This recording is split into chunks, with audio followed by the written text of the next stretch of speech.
ఎందరికో లేని భాగ్యాన్ని మీరు మాకు ఇచ్చిన విధానం బట్టి మీకున్నాను. సంఘంలో కూడుకోవడానికి తండ్రి సదావకాశాన్ని ప్రసాదించిన విధానం బట్టి మీకున్నాను. నాయన కొద్ది నిమిషాల పాటు మీ మాటలు ఆలోచిస్తుండగా నా ఆత్మీయ జీవితాలను మెరుగుపరుచుకునే ధన్యతను మా అందరికీ ప్రసాదించమని కోరుకుంటున్నాను. వినబడుతున్నటువంటి ప్రతి మాట తండ్రి మీ మాటగా స్వీకరించి మా హృదయాల్లో భద్రపరుచుకొని తద్వారా తండ్రి మీ కొరకు బ్రతికే అటు ధన్యతను కూడా మా అందరికీ ప్రసాదించమని కోరుకుంటూ చెబుతున్నటువంటి నాకు సర్వోచితమైనటువంటి జ్ఞానమును జ్ఞాపక శక్తిని పరిశుద్ధాత్మ దేవుని యొక్క సహాయం మెండుగా ప్రసాదించమని కోరుకుంటూ ఈ చిన్న ప్రార్థన మీ కుమారుడు మా రక్షకుడు యేసుక్రీస్తు వారి పేరు అడిగిపోతున్నాను మా కన్న తండ్రి. ఆమేన్. మన ప్రభు రక్షకుడు యేసుక్రీస్తు వారి పేరు కూడా వచ్చిన ఎదుర్కొన్నాను. కొన్ని నిమిషాల పాటు మరి మన ఆత్మీయ జీవితాలకు అవసరమయ్యే మాటలు ఆలోచించేద్దాము.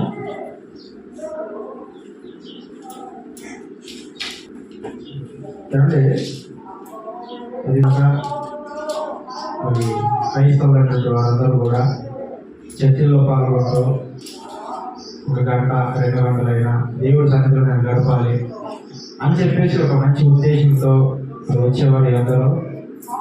అలాగే మరి సంఘం అంటే నిర్లక్ష్యం వహిస్తూ సంఘం పట్ల భయం భక్తి లేకుండా, సంఘం అంటే ఆలోచన లేకుండా, సంఘం అంటే ఇది దేవుడు నివసించే చోటు కదా అనే ఆలోచన లేకుండా ఎందరో గడుపుతూ ఉంటారు. అయితే ఈరోజు కొన్ని నిమిషాల పాటు ఆలోచన అసలు మన జీవితాలకి భక్తుల యొక్క జీవితాలకి ఒక భక్తి పరం చూపిస్తాను. బైబిల్లో మన జీవితాలకి భక్తుడుగా ఒక ఆయన బ్రతికాడు, ఆయన జీవితానికి ఎంత త్యాగంతో ఒక సందర్భాన్ని మీకు బైబిల్లో చూపిస్తాను. ఇప్పుడు సహజంగా మనుషులకు చాలా కోరికలు ఉంటాయి. ఉదాహరణకి ఒక ఇల్లు కట్టుకోవాలన్న కోరిక ఉందనుకోండి, ఎప్పుడైతే ఇల్లు కట్టుకుంటాడో కట్టుకున్న తర్వాత దాంట్లో ఆనందించాలనుకుంటాడు, అందులో గడపాలనుకుంటాడు. ఆ నిర్మాణాన్ని చూసి ఒక ఇంటి యజమాని చాలా ఆనందిస్తాడు. కారణం ఏంటంటే నాకు ఇల్లు కావాలనేటువంటి ఒక కోరిక పుట్టింది కాబట్టి ఆ కోరిక బట్టి కట్టుకున్న వెంటనే ఇరుగు పొరుగు వాళ్ళని బంధువులు అందరినీ పిలిచి ఇల్లు ఓపెనింగ్ చేసేసి తర్వాత వచ్చిన వాళ్ళకి హాల్, బెడ్రూమ్, కిచెన్ అవన్నీ చూపిస్తూ అందులో నివసిస్తూ ఆ కుటుంబ యజమాని ఏమవుతుంటారు అంటే చాలా ఆనందిస్తాడు. ఇకపోతే మళ్ళీ కొంతమంది ఏం చేస్తామంటే ఒకవేళ మనం వైజాగ్ వెళ్ళాం వచ్చేసరికి అక్కడ ఉన్నటువంటి ప్రకృతిని చూసి మనం ఆనందించాలని చెప్పేసి ఆ బీచ్లకు వెళ్ళేవాళ్ళు కొంతమంది, ఏమండి ఆ రిషికొండకు వెళ్ళి దాన్ని అక్కడ చూసి ఆనందించాలనేటువంటి ఉద్దేశంతో కొంతమంది. అయితే మొత్తానికి మనిషికి కోరికలు ఉంటాయి. ఎప్పుడైతే ఆ కోరికలు నెరవేరుతాయో ఖచ్చితంగా మనిషికి ఎలా ఉంటుందంటే సాటిస్ఫాక్షన్ అనేది ఖచ్చితంగా ఉంటుంది. ఆనందపడతాడు, నేను కోరుకున్నది దక్కింది కదా అని చెప్పేసి ఆనందపడతాడు. లేకపోతారండి మన పండుగ వచ్చిందనుకో, కొంతమంది బట్టలు ఇష్టం, కొంతమంది పెళ్లికి వెళ్ళిపోవాలని ఇష్టం, కొంతమంది ఫంక్షన్లకు వెళ్ళిపోవాలని ఇష్టం. ఇవన్నీ అనుకున్నట్టుగా జరిగితే చాలా మంది సంతోషపడతారు, సాటిస్ఫాక్షన్ ఉంటారు. అయితే బైబిల్లో ఒక భక్తుడు ఉన్నాడండి. మన జీవితాలకి మన ఆలోచనలకి ఆయన జీవితానికి ఆయన ఆలోచనకి ఎంత డిఫరెంట్ ఒకసారి ఒక సందర్భం చూపిస్తాను మీకు. బైబిల్లో మన జీవితాలకి మన కోరికలకు మన ఆలోచనలకు బైబిల్లో ఒక భక్తుడు ఉన్నాడు. ఆ భక్తుడి యొక్క ఆలోచనకు ఎంత డిఫరెంట్ ఒక సందర్భం చూపిస్తాను మీకు. బైబిల్లో ఒకసారి కీర్తన గ్రంథము 27వ అధ్యాయము, కీర్తన గ్రంథము 27వ అధ్యాయము 4వ వచనం. కీర్తన గ్రంథము 27వ అధ్యాయము 4వ వచనం. యెహోవా యొద్ద ఒక వరం అడిగితిని, దానిని నేను వెతుకుచున్నాను. యెహోవా ప్రసన్నతను చూచుటకు ఆయన ఆలయంలో ధ్యానించుటకును నా జీవితకాలం అంతయు నేను యెహోవా మందిరములో నివసింపగోరుచున్నాను. ఏమంటే ఇది ఎవరు అంటే పైన మనకు కనబడుతుంది దావీదు గారు. ఎవరు రాశారు ఇక్కడ కీర్తన అంటే దావీదు గారు. అంటే మన ఆలోచనలకి భక్తి పరుడైనటువంటి దావీదు గారి ఆలోచనలకి ఎంత డిఫరెంట్ అంటే, మనమేమో ఏవో రిషికొండలు అంటాము, బీచ్లు అంటాము, ప్రకృతి అందాలు చూడాలనుకుంటాము, ఇల్లు కట్టుకోవాలనుకుంటాము, పెళ్లిళ్ళు చేయాలనుకుంటాము. వీటిలో మనం ఆనందించాలి అని చెప్పేసి మన కోరికలు వీటి మీద ఉంటాయి. కానీ ఒక భక్తి పరుడైనటువంటి దావీదు గారు మాట్లాడుతూ, నేనే కనుక ఒకవేళ దేవుని అడగాలనుకుంటే, ఒక పాట రాశాడండి. నా చిన్నతనంలో ఒక పాట విన్నాను. దేవుడు వరం అందిస్తే ఆయన ఏమంటాడు తెలుసా? నేను నిన్నే కోరుకుంటాను అంటాడు. ఒక సినిమా పాట రాశాడు. దేవుడు వరం అందిస్తే నేను నిన్నే కోరుకుంటాను అంటాడు. అయితే దేవుడి దగ్గరికి వెళ్ళి ఏదైనా అడగాలి అని ఒకవేళ ఆలోచన వస్తే దావీదు గారికి ఏమని అడుగుతున్నాడు దేవుడిని అంటే, తండ్రి నువ్వు ఉన్నావు కదా, నువ్వు ఎక్కడైతే నువ్వు నివసిస్తావో, నువ్వు నివసించే చోటు ఏదైతే ఉందో ఆ చోటులోనికి వెళ్ళి నేను నివసించాలన్నటువంటి ఆలోచన కలిగి దేవుడిని అడుగుతున్నాడు. ఇప్పుడు నిన్న కొన్ని చూశానండి నేను. అసలు మనిషిని ఎలాంటివి కోరుకుంటారంటే, ఎవరో న్యూస్ రిపోర్టర్ ఆయన వెళ్ళి అలా పెడితే, ఒకవేళ ఇప్పటికిప్పుడు నీకు దేవుడు ప్రత్యక్షమయ్యి నీకు ఏం కావాలో కోరుకంటే ఒకటి ఏమడుతున్నాడు తెలుసా? అర్జెంట్గా నాకు పెళ్లి చేసిన అడుగుతున్నాడు. కోరిక అంటే దేవుడు ప్రత్యక్షమయ్యి అడిగితే నువ్వు ఏం కోరుకుంటావు అంటే, నేను ఒక అమ్మాయిని కోరుకుంటాను, పెళ్లి చేసుకోవాలనుకుంటాను. మరొకరిని అడిగితే ఇక్కడ ఈ భూమి మీద ఎంత బంగారం అయితే ఉందో అంత బంగారం నాకు కావాలని కోరుకుంటాడు. అంటే ఒక మనుషులుగా ఇన్ని రకాల కోరికలు కోరుకుంటుంటే, ఒక భక్తి పరుడైన దావీదు గారు ఏం కోరుకుంటున్నాడయ్యా? ఇప్పుడు చదువుతాను చూడండి. ఆయన ఏం కోరుకుంటున్నాడు అంటే, యెహోవాతో ఒక వరం అడిగింది, దానిని నేను వెతుకుచున్నాను. యెహోవా ప్రసన్నతను చూచుటకును ఆయన ఆలయంలో ధ్యానించుటకును నా జీవితకాలం అంతయు నేను యెహోవా మందిరంలో నివసింపగోరుచున్నాను. ఎంత చక్కటి ఆలోచన తెలుసా? ఆదివారం రాగానే కొంతమంది క్రైస్తవులు అయితే అనుకుంటారు తెలుసా, పోతి ఆదివారం పడిందా నీకు సండే వర్షిప్ అని చెప్పేసి అనుకునేవాళ్ళు కొంతమంది. ఎందుకంటే ఆదివారం అనగానే ఒక స్పెషల్ డే. లోకంలో ఉద్యోగం చేసేవాళ్ళు ఉంటారు అనుకోండి, వాళ్ళకు సోమవారం నుంచి శనివారం వరకు ఉద్యోగం చేసి చాలా వాళ్ళు స్ట్రెస్ గురైపోయి ఇక ఆదివారం నేను వెళ్ళిపోవాలి అని చెప్పేసి, ఆదివారం అయితేనే నాకు అంత సాటిస్ఫాక్షన్ ఉంటుంది అని చెప్పేసి కూడా చాలా ఆనందపడతారు. బీచ్కి వెళ్ళేవాళ్ళు బీచ్లకి, సినిమాకి వెళ్ళేవాళ్ళు సినిమాలకి, షికారుకి వెళ్ళేవాళ్ళు షికారుకి, అంత వెళ్ళాలనుకునే వాళ్ళు. అయితే ఇక్కడ దావీదు గారు ఏం కోరుకుంటున్నాడు తెలుసా?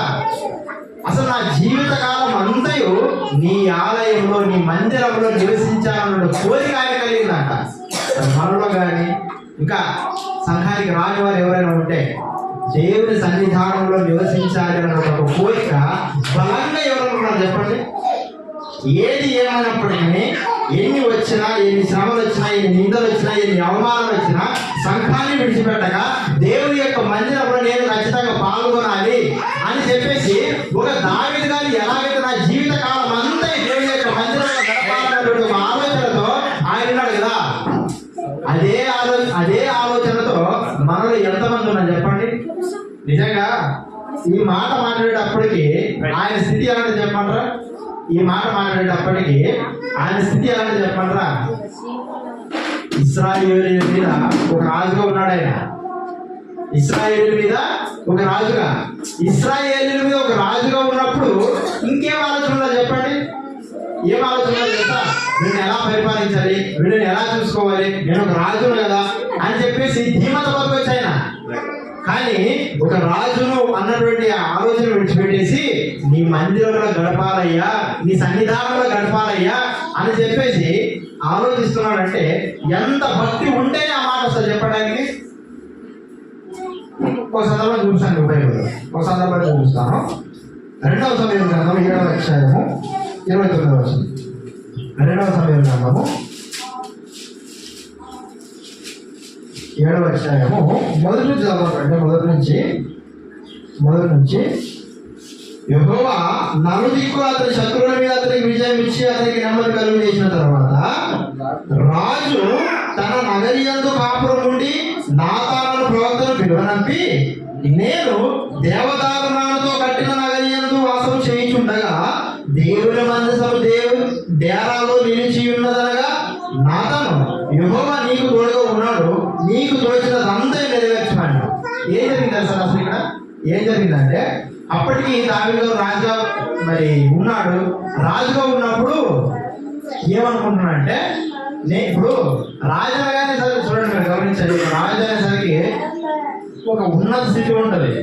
ఆయన దగ్గర సైన్యాధిపతులు ఉంటారు, భటులు ఉంటారు, ఏమంటే ఆయన కింద కొంతమంది జనాలు ఉంటారు, ఇవన్నీ ఉంటాయి. ఒక రాజస్థానంలో రాజు అసలు ఒక చక్రవర్తి మాదిరి ఒక ఉన్నత స్థితిలో ఉంటాడు. ఆ ఉన్నత స్థితిలో ఉన్నటువంటి ఆయనకి ఏం కలిగింది తెలుసా? నేను ఇంత స్థితిలో బతుకుతున్నాను కదా, నేను ఈ స్థితిలో ఉండడానికి కారణం ఎవరు అని ఒక్కసారి నిలబడి ఆలోచిస్తే ఆయనకు అర్థమైంది. ఎక్కడో గొర్రెలు కాచుకునే నేను ఈరోజు ఇశ్రాయేలును పరిపాలించే ఆ స్థితిలోకి నేను వచ్చానంటే దీని వెనక కారణం ఎవరు అని చెప్పేసి ఆలోచన చేశాడు. ఆలోచన చేసినప్పుడు ఆయనకు అర్థమైంది, ఓహో, ఎక్కడో గొర్రెలు కాచుకునే స్థితిలో నుంచి ఈరోజు మనుషులను కాచే స్థితిలో నేను వచ్చానంటే కారణం ఎవరు తెలుసయ్యా? నాకు జన్మనిచ్చినటువంటి నా పరలోకపు తండ్రే ఈ స్థితిలో నేను ఉండడానికి కారణం ఆలోచన చేసి చాలా బాధపడి వచ్చి, నేను రాజస్థితిలో బతుకుతుంటే నన్ను కన్నా నా తండ్రి యొక్క ఆ మనసు ఎక్కడుంది? ఇప్పుడు చిన్న డేరా మన టెంట్ అంటాం కదా, మన భాషలో టెంట్ అంటాం కదా, ఆ టెంట్లో దేవుని యొక్క మందసం ఉందంట. మనమేమో రాజస్థాన్ ఒక దావి గారు రాజస్థాన్లో నేను కూర్చొని ఎక్కడో చిన్న మందిరం చిన్న ఒక డేరాలో ఉంది కదా ఆ మందసం అని చెప్పేసి చాలా బాధపడి ఒక ఆలోచన చేశాడు. ఇలాగైతే కుదరదు, నన్ను ఇంత స్థానంలో ఉంచినట్టు ఆ దేవుణ్ణి నేను ఇంకెంత స్థానంలో ఉంచాలి అని ఆలోచన చేశాను. ఏం చేశాడు తెలుసా అండి? అప్పుడు ఒక ఆలోచన తట్టింది దానికి, లేదు, నేను ఎలాగైతే ఉన్నానో నాకంటే గొప్పగా నా తండ్రి అయిన దేవుడు ఉండాలి అన్న ఆలోచన చేసి చివరికి ఏం చేస్తున్నాడు తెలుసా ఆయన? 5వ వచనం, నీవు పోయి నా సేవకుడు దావీదుతో ఇక్కడను యెహోవా నీకు ఆజ్ఞయించినదేమనగా నాకు నివాసము ఒక మందిరము కట్టించువా, ఐగుప్తులో నుండి నేను ఇశ్రాయేలును రప్పించిన నాట నుండి నేటి వరకు మందిరంలో నివసింపక డేరాలోను గుడారములలో నివసించు సంచరించితే ఇశ్రాయేలుతో కూడా నేను సంచరించిన కాలమంతయు నా జనులను పోషించుడని నేను ఆజ్ఞాపించిన ఇశ్రాయేలు గోత్రములో ఎవరితోనైనాను దేవదారుమైన మందిరం ఒకటి మీరు నాకు కట్టింపుపోతిరే అని నేను అన్నాడైనాను అని ఉంటున్నా. ఎవరు మాట్లాడుతున్నాడు తెలుసు? ఇక్కడ దేవుడే మాట్లాడుతున్నాడు. ఇప్పుడు ఏమని? మీ మధ్యలో నేను వచ్చాను కదయ్యా, ఇశ్రాయేలు మీద నడుచుకుంటూ ఐగుప్తు నుంచి ఆ పాపదేశంలో ప్రవేశించే దేశానికి నడుచుకుంటూ వచ్చాను, మీ మధ్య వచ్చాను కదా. మీ మధ్య వచ్చినప్పుడు ఎప్పుడైనా సరే నాకు ఒక మందిరం లేదు, నేను ఆ మందిరం లేక నేను బాధపడుతున్నాను, నాకు కొరకు ఒక మందిరాన్ని కట్టించండి అని చెప్పేసి నేను ఎప్పుడైనా బాధపడి మీతో చెప్పుకున్నట్లుందా అని దేవుడే ప్రశ్నించి అడుగుతున్నాడు. ఇప్పుడు అడుగు ఎవరిని? దావీదు గారిని అడుగుతున్నాడు. మందిరం లేక నేను ఏమైనా బాధపడ్డానా? నువ్వు మందిరం కట్టిస్తానని అంటున్నావు, రైటే, నేను ఎప్పుడైనా నిన్ను అడిగానా అని దావీదు గారు ఆయనే ప్రశ్నిస్తూ ఇప్పుడు మాట్లాడుతున్నాడు. ఏమని అంటే 7వ వచనం, కాబట్టి నీవు నా సేవకుడు దావీదుతో ఇలాగ చెప్పుము, సైన్యములకు అధిపతి యెహోవా నీకు సెలవిచ్చినదేమనగా గొర్రెల కాపులో ఉన్న నిన్ను గొర్రెల దొడ్డిలో నుండి తీసి ఇశ్రాయేలులో నా జనుల మీద అధిపతిగా నియమించితిని. నీవు పోవు చోట్ల నెలలో నీకు తోడుగా ఉండి నీ శత్రువులను అందరినీ ఎదురు నిలవకుండా నిర్మూలన చేసి లోకంలోని ఘనులైన వారికి కలుగు పేరు నీకు కలుగు చేసినాను. మరియు ఇశ్రాయేలీయులను నా జనులను ఇంకను వదిలింపబడకుండా తమ స్వస్థలములు నివసించినట్లు దాని యందు వారిని నాటి పూర్వం ఇశ్రాయేలీయులను నా జనుల మీద నేను న్యాయాధిపతులు నియమించిన తర్వాత జరుగుతూ వచ్చిన దుర్బుద్ధి గల జనులు ఇంకను వారిని కష్టపెట్టగలిగినట్లు చేసి నీ శత్రువుల మీద నీకు జయమిచ్చి నీకు నెమ్మది కలుగు చేసిన. ఏం చెప్తుంది తెలుసా? ఒకనాడు మోషే గారి కాలం జరిగిపోయింది. మోషే గారి కాలంలో ఎన్నో యుద్ధాలు చేసి ఆ సందర్భం వచ్చినప్పటికీ దేవుడే ఆయన పక్షాన ఉండి గెలిపించాడు. తర్వాత యెహోషువ యొక్క కాలం జరిగింది. ఆ రోజు కూడా దేవుడే మరి యెహోషువ పక్షాన ఉండి వాళ్ళని అలా నడిపించుకుంటూ వెళ్ళిపోయాడు.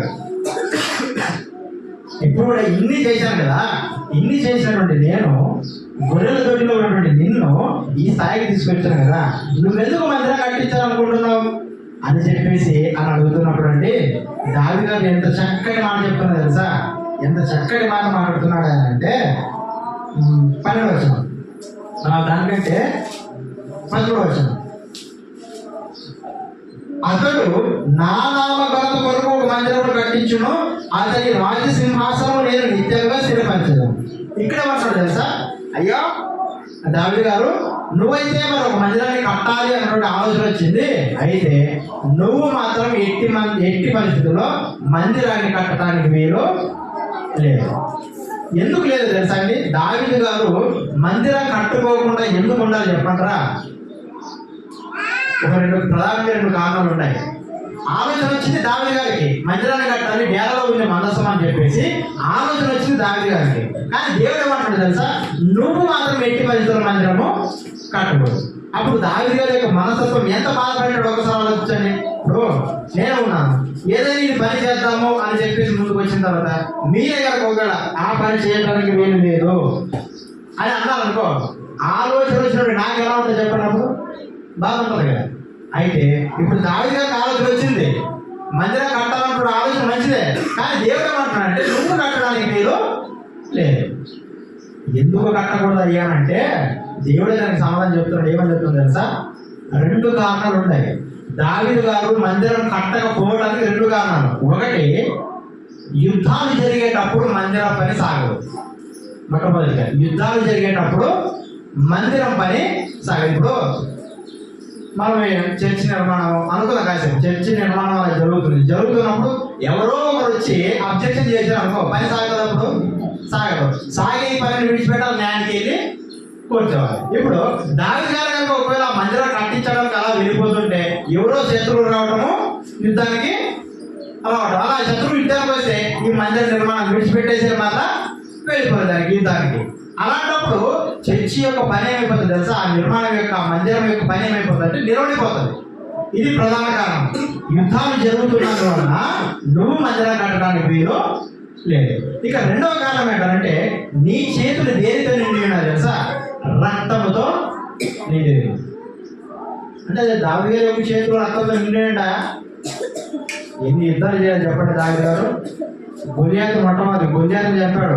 తర్వాత ఎంతో మంది యుద్ధాలకు వచ్చిన తర్వాత యుద్ధంలో యుద్ధ శూరుడుగా నిలబడి ప్రతి యొక్క శత్రు సైన్యాన్ని చీల్చి చెండాడేవాడు దావీదు గారు.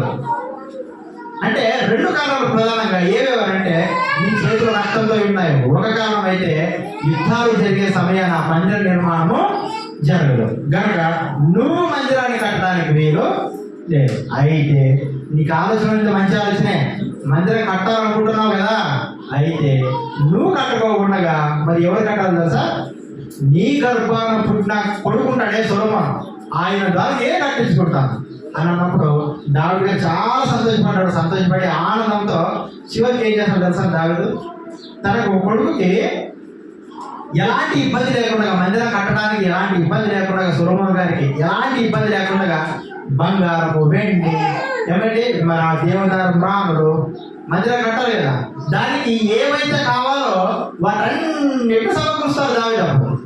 నిజంగా ఈ సందర్భం చూస్తుంటే వృద్ధాపదశలో తండ్రి గారు వృద్ధేశ్వర గారు వృద్ధాపదశలో ఉన్నాడు కదా, వృద్ధాపదశలో కూడా చూడండి భవిష్యత్తు యొక్క ఆలోచన చేసి భవిష్యత్తులో మరి ఆ మూల వరుసలో సెమినార్కు పిల్లలు సంవత్సరం ఎక్కువ ఉంటారు కాబట్టి వాళ్ళు ఉండడానికి ఒక మంచి ప్లేస్ ప్రతి ఒక్కటి వసతి నేను కల్పించాలని చెప్పేసి ముందుగానే అన్నింటినీ సిద్ధపరుస్తున్నాడు. దేని జ్ఞాపకం ఇప్పుడు? నేను లేకపోయినా భవిష్యత్ తరాలలో దేవుడి యొక్క జ్ఞానం ఇక్కడ ప్రకటింపబడాలి అని చెప్పేసి కొన్ని లక్షల రూపాయలు అప్పైనా సరే దీన్ని ఖచ్చితంగా నిర్మించాలని చెప్పేసి ఆ వృద్ధాప్య దశలో ఏం చేశాడు తెలుసా? ఆయన మంచి ఆడిటోరియాన్ని కట్టించాడు. అంటే అప్పటి నుంచి ఇప్పటివరకు మీరు చూసుకోండి ఒకటే ఆలోచన, భవిష్యత్ తరాలు ఇక్కడికి వచ్చి దేవుడి యొక్క వాక్యాన్ని నేర్చుకోవాలంటే మంచి వసతి వాళ్ళకు ఇవ్వాలి అని చెప్పేసి ఈరోజు వృద్ధాప్య దశలో ఉన్నటువంటి జయశంకర్ అలా ఆలోచన చేస్తున్నాడు. తర్వాత ఈరోజు మనం కూడా ఏం ఆలోచన చేయాలి తెలుసా? భవిష్యత్తులో మన పిల్లలు వాళ్ళు ఒక చక్కటి మందిరంలో వాళ్ళు నివసించి దేవుడి యొక్క వాక్యాన్ని నేర్చుకోవాలని చెప్పేసి అదే ఆలోచన ఎవరుకున్నా తెలుసా? ఇప్పుడు బ్రతుకుతున్నట్టు మనకి ఉండాలి.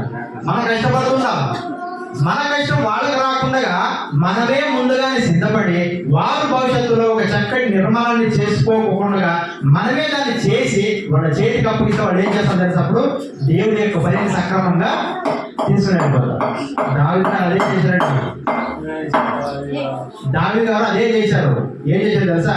కొడుకు అన్ని సమకూర్చాడు. నాన్న మరి పరలోకంలో తండ్రి అయిన దేవుడు ఏమన్నాడంటే నా చేతులు రక్తంతో నిండి ఉన్నాడు అంటున్నాడు. తర్వాత నా చేతులు యుద్ధాలు చేసేవాడున్నాడు, యుద్ధాలు చేస్తున్నాను నేను, అందుకే ఈ నిర్మాణం వద్దంటున్నాడు ఆయన, నీ చేతుల ద్వారా కట్టించుకోవాలనుకున్నాడు అని చెప్పేసి ఆ మందిర నిర్మాణాన్ని దాని అంతటినీ ఎవరికి అప్పగించాడు తెలుసా? సొలొమోను గారికి అప్పగించాడు. అప్పగించిన తర్వాత ఏం జరిగింది? ముగించిన రాజు చేస్తాం. అప్పగించిన తర్వాత ఏం జరిగింది? 13. అతడు నా నామ ఘనత కొరకు ఒక మందిరమును కట్టించును, అతని రాజ్య సింహాసనమును నేను నిత్యము స్థిరపరచుదను, నేను అతనికి తండ్రినై ఉండును, అతడు నాకు కుమారునై ఉండును. అతడు పాపము చేసినలా నరుల దండముతోను మనుషులకు తగులుపెట్టుతోనూ అతను శిక్షించను, కానీ నిన్ను స్థాపించుటకై నేను కొట్టివేసిన సౌలునకు నా కృప దూరమైనట్లు అతనికి నా కృప దూరం చేయను. నీ మట్టుకు నీ సంతానము నీ రాజ్యమును నిత్యము స్థిరమగును, నీ సింహాసనం నిత్యము స్థిరపరచబడును. తనకు కలిగిన దర్శనం అంతటిని బట్టి ఈ మాటలన్నీ చొప్పున నాతాను దావీదునకు వర్తమానము తెలియజేసిన. అప్పుడు చూడండి దావీదు గారు ఏమంటున్నాడంటే 18, దావీదు రాజు లోపల ప్రవేశించి యెహోవా సన్నిధిని కూర్చుండి ఈనాడు మనం చేశాను, నా ప్రభువా యెహోవా, ఇంతగా నీవు నన్ను హెచ్చించుటకు నేను ఎంతటి వాడను? ఏమన్నాడు తెలుసా? ఎక్కడో గొర్రె దొడ్డిలో ఉన్నటువంటి నన్ను ఈరోజు ఇలాంటి స్థితిలో నువ్వు తీసుకొచ్చావు కదా. నిజంగా మన భాష చెప్తాను అర్థం అవడానికి, ఎక్కడో గొర్రెలు కాస్తున్నటువంటి ఆయన రాష్ట్రానికి ముఖ్యమంత్రి అయ్యాడంటే ఎంత ఉండదు తెలుసా? గొర్రెలు కాసిన వాడు చదివిన వాళ్ళని చెప్పేది, గొర్రెలు కాసుకున్న వాడు రాష్ట్రానికి ముఖ్యమంత్రి అయ్యాడంటే ఎంత గొప్పగా ఊహించుకుంటాము. అలాంటిది ఎక్కడో గొర్రెల ఉత్సృష్టాలు కోరుకుంటూ వాటిని కొట్టుకుంటూ ఎక్కడో పురాణాలు వెంబడి తిరుగుతుంటే దావీదు గారు ఒక మనిషిని, ఒక ఇశ్రాయేలును పరిపాలించడానికి ఒక రాజుగా మరి ఉన్నాడంటే దాని వెనక కారణం ఏంటి తెలుసా అండి? 2. ఒకటి దావీదు గారి యొక్క క్యారెక్టర్. మనం చెప్తాం దావీదు గారి యొక్క క్యారెక్టర్. ఎందుకయ్యా మరి వాళ్ళ అన్నలు ఉన్నారు కదా, వాళ్ళ అన్నలు ఎందుకు నియమించుకోలేదు అంటే వాళ్ళు చెప్తాం. వాళ్ళ అన్నలు ఎందుకు నియమించుకోలేదంటే దావీదు గారికి ఉన్నటువంటి క్యారెక్టర్ ఎవరు లేదు, ఇప్పుడు వాళ్ళ అన్నలకి లేదు. దావీదు ఏమండి